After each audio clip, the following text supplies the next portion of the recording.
Hi, I'm Zibby Owens, and you're listening to Moms Don't Have Time to Read Books.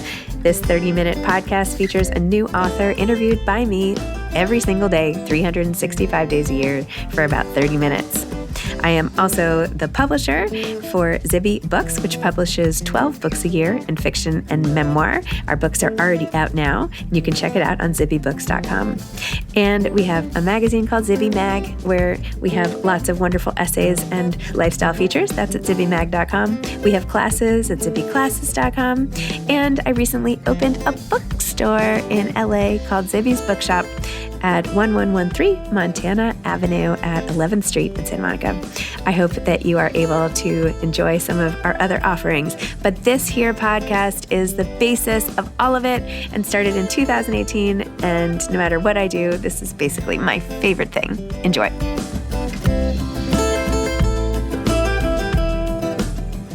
Corie Adjmi is the author of The Marriage Box, and this episode is guest hosted by Julie Chavez, author of the upcoming memoir, Everyone But Myself, and host of Ask a Librarian, the podcast. Corie is the author of the novel The Marriage Box, which was named a must-read new book on Katie Couric Media. Corie's short story collection, Life and Other Shortcomings, won an International Book Award, an IBPA Benjamin Franklin Award, and an American Fiction Award. Her prize-winning essays and short stories have appeared in dozens of journals and magazines, including HuffPost, North American Review, Indiana Review, Medium, Motherwell, and Kveller. When she is not writing, Corie does volunteer work, cooks, draws, bikes, and hikes. She and her husband have 5 children and a number of grandchildren, with more on the way. She lives and works in New York City, and by the way, as a gift to cover this book or whatever, she gave me the most amazing purse that she had made with the cover of The Marriage Box on the purse. So if you go to my Instagram at Zibby Owens and look at when I went to the Literacy Partners Gala or when I went to the New York Public Library lunch, I mean, it sounds like I do these things all day, which I don't. But anyway, I brought the purse to both of those so you can see how absolutely gorgeous it is. Corie, thank you so much for being with me on Moms Don't Have Time to Read Books so we can talk about The Marriage Box. I'm thrilled you're here. I'm thrilled to be here. Thanks.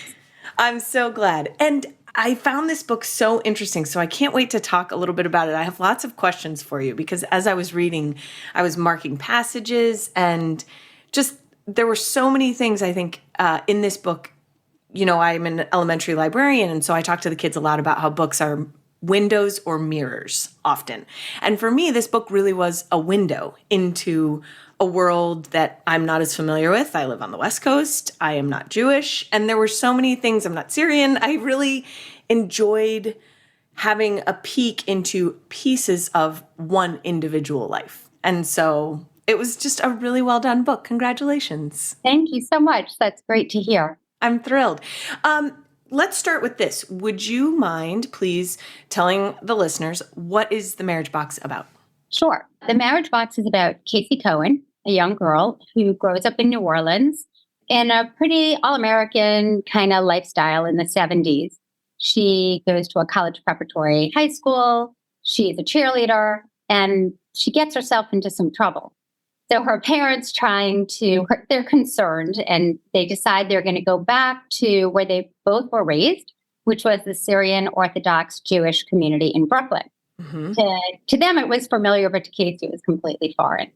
And it seemed like overnight, their ideas about what they wanted for their daughter changed because Casey thought she'd go to college. And then when they got to Brooklyn, her parents wanted her to get married. Mm-hmm. And so the book opens with this 18-year-old protagonist getting married.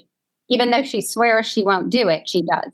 Yes. Oh, thank you. I'm terrible at describing things because I either tell not enough or not too much because I'm pushy and I just want to put it in someone's hands and be like, just read it. Stop asking me questions. Just do what I say. So that was perfect. Good. Okay, good. That was fantastic. So, okay, here's where I want to start. Did you have the idea for this book? Did you start with the characters or did you start with the story? Okay, so I have to confess that The Marriage Box is based on my real life. I did not know that. Yes. Wow. Yeah, it is totally fiction. Like all the things that happen, the details are fiction. But the premise, what I just told you, yes, it pretty much happened to me. Except for I didn't get into trouble. We didn't have to move because I did anything wrong. I was a pretty good kid. Okay. But my parents did decide when I was 16 that they wanted to come back into this world. And it was pretty drastic for me. The change was the culture clash. I knew nothing. I didn't speak Hebrew. I didn't know any Arabic. I didn't know the foods that were eaten in the community. We didn't keep kosher. We didn't keep Shabbat. I knew nothing. Wow. Yeah. What a jarring experience at that age, too. Yeah, I think the age was a very big deal. Yeah, because at the time, 16 is when you're figuring out who you are and what you want to be. And Yes. everything was just turned upside down, pretty much. Wow. That is fascinating. I'm sitting here thinking, did I miss something in these materials? Is that out there already? I mean, I do really think of it as a work of fiction. Yes. But the inspiration came from my experiences. Gosh, I bet there was so much to draw on. That makes so much sense now for me. Like all the pieces are clicking in because I just was so fascinated by this. And it really makes me feel better to know that you didn't get into big trouble because I really, as a mother of teenagers reading about Casey, I was like, oh, please don't. Oh no, what are you doing? Exactly. Right? Yeah, I was a goody-goody, really. Gosh. And thank goodness for that. I'm sure your parents are very happy. Yeah. Although when we moved, I cried for a year. So I'm sure you did. So you moved at that age. So has this always been a story you wanted to tell? Well, I didn't know that I wanted to be a writer. So I didn't discover writing till I was like mid-30s. Wow. And how did that happen? It happened, I was a teacher, Okay. Fourth and fifth grade teacher, and I was doing my graduate work at Bank Street College for Teachers in Manhattan. And I did my thesis on storytelling. Okay. But basically to use storytelling in a classroom, to learn about students, to teach, to whatever. It's a great tool in a classroom. And I think in doing that paper, in telling stories, in understanding the importance of storytelling, I wanted to keep telling stories when I was done. And so I took a class at Gotham Writers Workshop and just took a fiction class and wrote a short story. And my teacher said, I think you have talent. Maybe you want to go to Breadloaf Writers Conference, which I had never heard of. Right. And it was just kind of like one step after another, really tiny baby steps. Got one story published, then another. And That's then incredible. Yes. so writing short stories was kind of, I wouldn't say easy, but it came easier to me than writing a novel.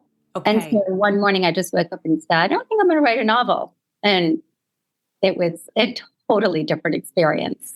I'm so interested to hear about that because I had that on my list of questions for you because your first collection was a collection of short stories. Yes. And I will say the pace of The Marriage Box definitely had echoes of short stories for me in the way that you structured it. And I also really liked that it was spare in the best ways, where it's not overwritten, nothing's over-explained, and that actually also adds to the tension for me. So what was that experience like? So you sat down and said, which, by the way, I love this, like, well, I'm going to write a novel. We'll see how this turns out. So how was the experience? Well, I'll tell you, that was 20 years ago.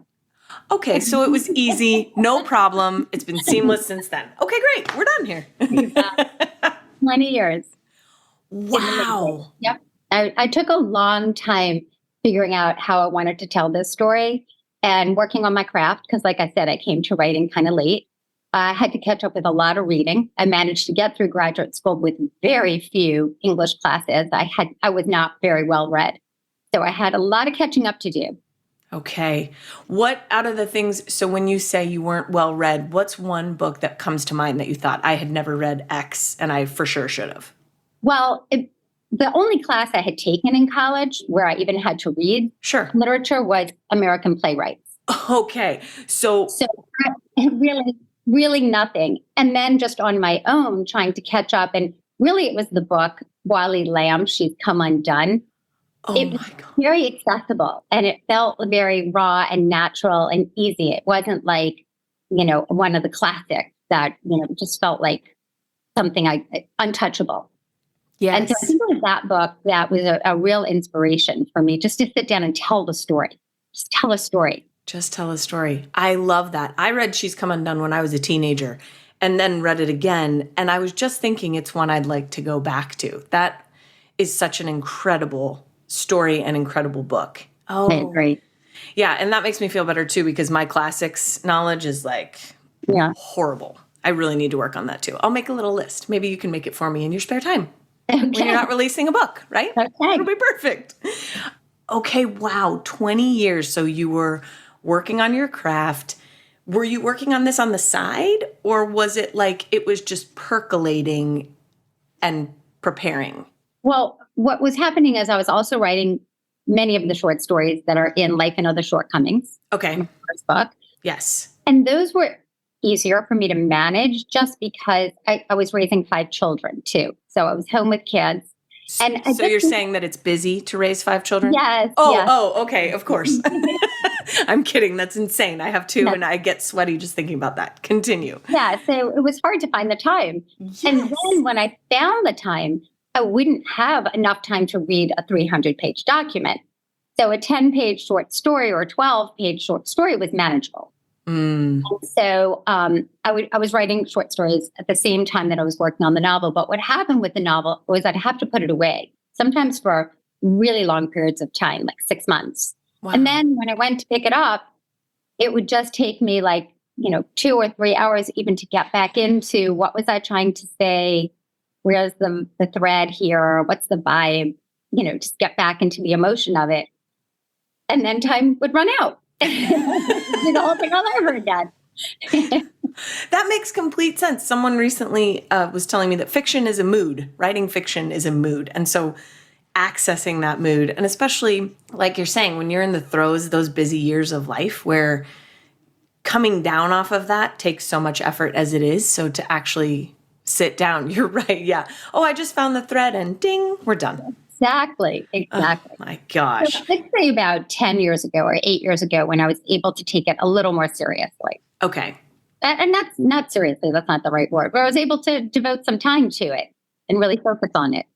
Yes. Well, and I love that you make that distinction, because I think that we can be hard on ourselves at times and think that we're not serious about something because we're not able to create time for it or sufficient time for it. And that is sometimes the rhythm of life and the way that it goes. So it sounds like that was sort of waiting for you until you had space for it.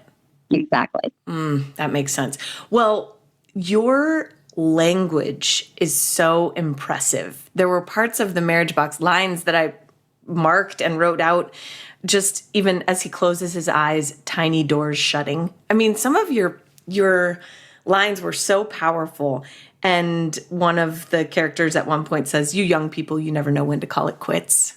And things that really stood out to me. When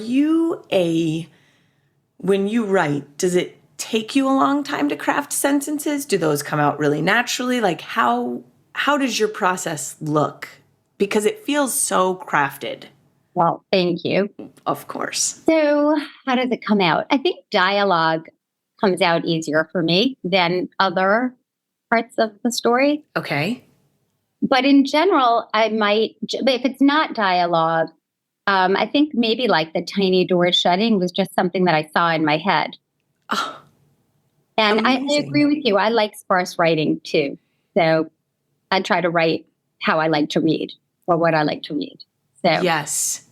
Well, I think you really achieve it. And that makes sense because you're right. That image, tiny door shutting, I could see it.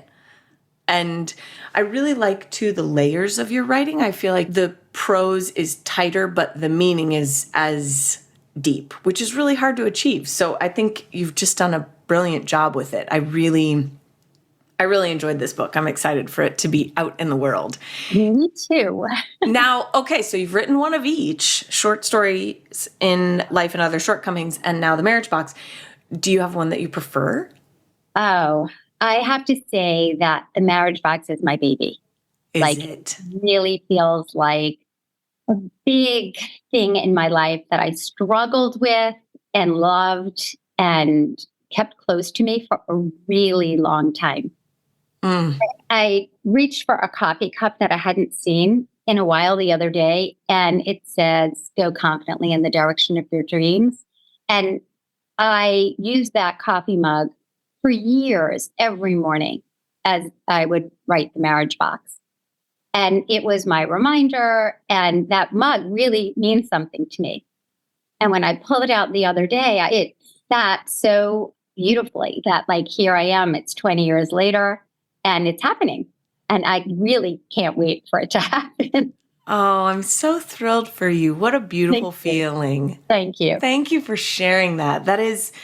There are those full circle moments, right? Where you think this is finally the thing. And it sounds like this one was close to you and also hard won.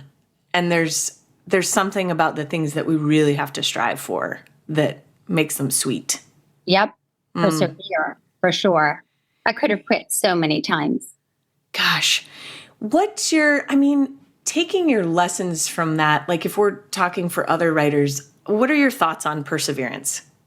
Well, I would say for me, it paid off because I really wanted this. And I think that's the goal or the challenge, is to be curious about yourself and what do you really want? If you really want it, maybe you'll keep working towards it, hopefully. Mm-hmm. And I think for other people, if it's not that important, they might have stopped. I also was always getting enough positive feedback in the world, whether it was by sharing parts with a writing coach or winning a contest or publishing a piece of it or something that kept me going, that I knew I had something. I believed I had something. And I just wasn't done with it. And I just couldn't stop. But I did ask myself that question over and over again. Is it time to stop and I'm not paying attention? Am I going down the wrong path? Is this not the right journey for me? And I struggled with that, but then really tried to, like I said, pay attention, and it just kept guiding me to keep going. I really love hearing that. And I like how you're framing that with the focus isn't on the skill, quote unquote, of perseverance. The focus is on what do I want, what matters to me, what's right for me. And then if you're staying in line with that, then it's worth it to persevere. Yes. What a gift. Oh, I'm so happy for you. Thank you. That's just so thrilling to come to the other side of a long journey like that. So let's talk a couple other things I wanted to talk about with this particular book. Like I said, minus the whole teenagers' lives can really go off the rails situation, and which is very true. And I really liked the way that Casey's parents, the way their relationship was. It really felt very true in a lot of ways and in hard ways, because teenagers can be tricky. And so did you draw on that from your parenting experience, from your childhood experience, or neither? Was that just how you saw Casey and her parents? Definitely part of it. The gist of it was the angst that was happening between me and my parents during that time, during that first year. Okay. So, like I said, I wasn't a bad kid, but I was sad and I was angry. So I was being difficult for sure. So I drew on that emotion. I don't remember the rest of the question. I don't either, because I'm just enthralled by what you're saying. Like everything that you're saying, I'm just like, wow, that's so true.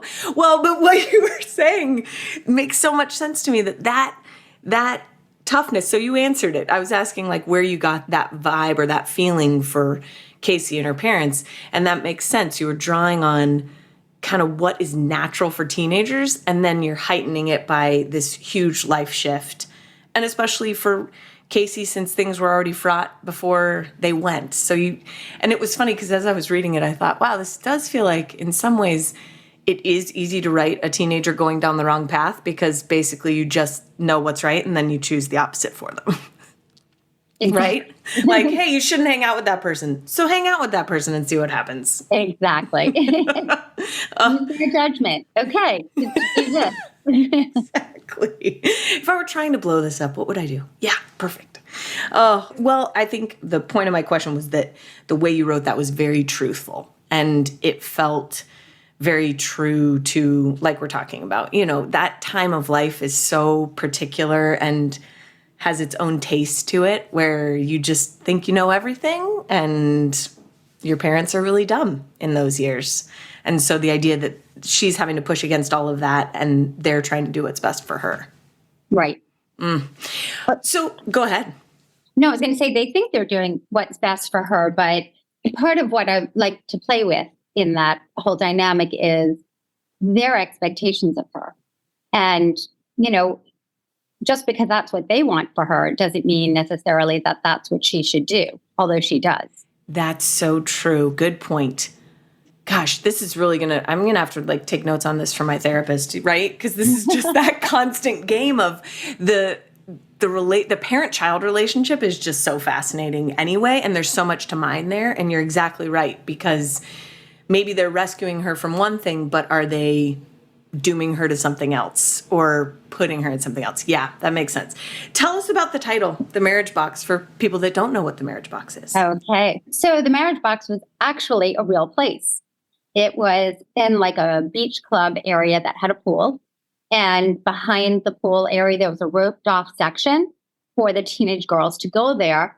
And boys would go ask them out on dates. Because in this community, the Syrian Jewish community, marriage is a really important value. And that's kind of a big goal, especially for the girls. Mm-hmm. And so I wanted to have nothing to do with the marriage box, because that's where the 16 and 17-year-old girls were hanging out to get these dates. And I did not want to get married. So I got a job as a waitress in the snack bar, which is, you see that in the... Yes. Yeah, I put that in. So I just wanted to not be a part of it. But yeah, so they used to call the area the marriage box. That's so fascinating. That was one of those window moments where I was like, okay, that's not a thing I knew existed. Exactly. So we'll put that on the list of things I learned.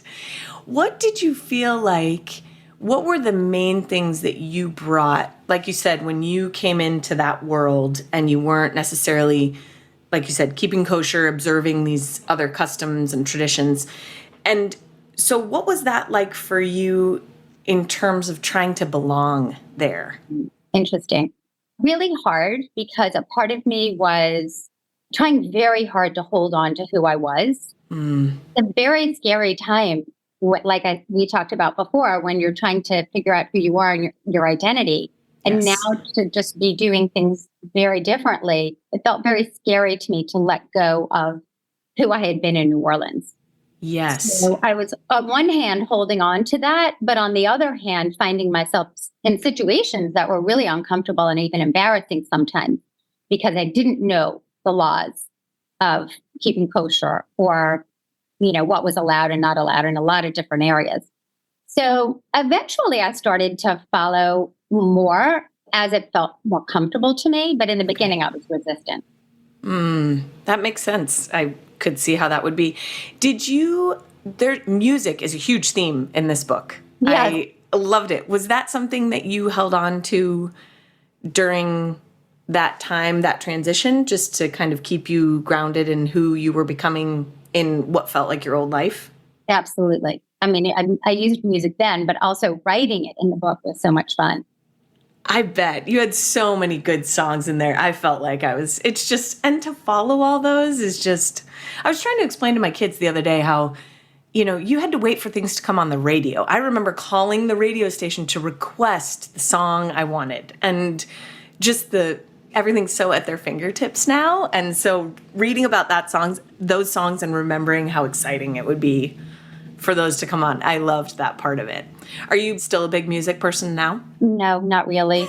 I mean, I love music. It's not like I don't love music, but Of course. I just don't even know what's current anymore. I mean, there's a Marriage Box playlist that I listen to a lot. Perfect. I'm going to pull that up because I bet it's fantastic. If you have trouble getting it, I'll send you the link. Perfect. Well, I mean, as I evidenced earlier, sometimes technology goes awry for me, so you never can tell. I love a good easy hack. A couple more things I wanted to hit on. There's something in the book about how, and I never want to give too much away, which I don't think this does, but that sometimes you put it this way, inherent in choosing is loss. Mm-hmm. Is that something that you find true in your life? Was that something that was thematic for you that was staying there? I'd love to hear more about that. Honestly, that was something I learned probably too late. I learned that kind of recently. Okay. I always have trouble making decisions. Okay. And then when that was framed for me that way, more recently, let's say 4 years ago, Yeah. like, makes sense. And it was so obvious, but for whatever reason, it had never landed properly. Okay. And it just made sense to me and felt right. And then it was easier for me to like give myself a break when I was being hard on myself for having trouble. Yes. For having to decide something. Are you a perfectionist? I don't think so, but like all those little quizzes and stuff kind of tell me I am. So I don't know. Maybe my kids would say I am. That's my favorite answer ever. The quizzes keep saying, but I'm sure they're lying, and I'll find one that affirms what I believe. One of those quizzes, or my husband. Yeah. Oh, yeah. Never ask a spouse. No. That trouble lies that way. Yep. Yeah. That really resonated with me because I do tend to be a perfectionist, and I am often laboring under the idea that if I make all the right decisions, that I can be happy and that things are going to go perfectly, really. And so this idea that to say yes to one thing is to say no to someone else. You're right. There is a freedom there where it's okay. So we're choosing this and choosing it more fully and with the whole of yourself, acknowledging what you're letting go feels like such a better way to live, right? Yeah, easier than either trying to hold on to everything at the same time and or what you're trying to do also sounds really difficult because like how could you exactly plot and know your every move to give you the perfect life? I can confirm it's a terrible way to live. I don't endorse it. Don't do it, anyone. Or my way. It took 20 years to write the book to get to that sentence. That's incredible, though. I love hearing that because it feels so universal to the way that books are created, right? We're working our best at them, but also there's an element of mystery. What's meant to be. Yes, what it's supposed to be. I love that. The other thing I noticed in this book was that there are unlikely people that speak into Casey's life, especially. They weren't characters I expected that would have an impact on her. Was that something that you set out to do, or did those, I don't want to tell too much, like I said, but is that something that you thought of that this person was going to be a real catalyst for her, or was it more like that developed as you wrote? I think it developed as I wrote. I definitely had a fascination with that character.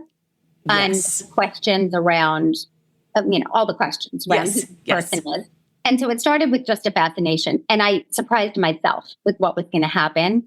And I think that's fun. I think it's fun when you surprise yourself because then the hope and the wish is you surprise your reader as well.